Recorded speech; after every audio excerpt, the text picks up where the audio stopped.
I'm not somebody who grew up with any kind of sleep disorders, such as sleep paralysis or night terrors. I've always been a very heavy sleeper, so that's why when what I'm about to tell you started happening, it was a shock to me. We all have the occasional nightmare. I used to call nightmares a free, 3D immersive horror movie.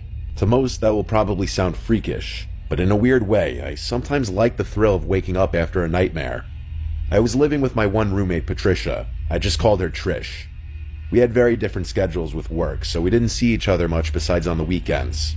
This happened in July. I remember because it was so hot out that I had the window AC unit on full blast every night, which also provided a white noise that helped me sleep better.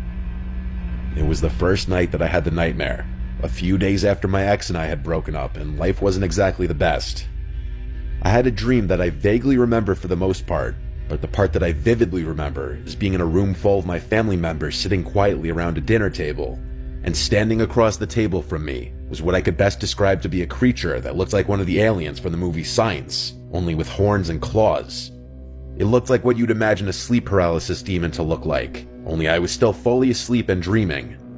The next thing I knew, the thing was standing next to me, looking down at me.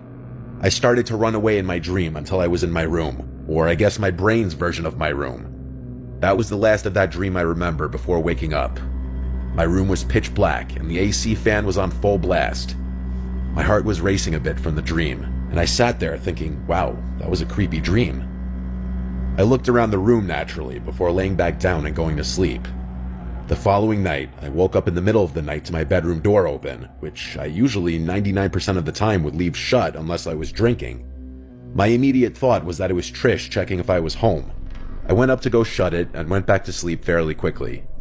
I asked Trish if she came in my room the next day via text, and she told me she did not. So it was always possible I just took a midnight trip to the bathroom or kitchen that I didn't remember. It was the following night that I had another nightmare. That same demon creature from my previous dream appeared again in this one. This one was a lot more disturbing. Instead of being with my family, I was in a dark, square, empty room with the thing, and it kept getting closer to me. Oddly, I don't remember the thing actually moving its limbs to walk. I just remember that it kept getting closer and closer until it was on top of me. And then, like I couldn't even move, the thing took a claw to my thigh and scratched me.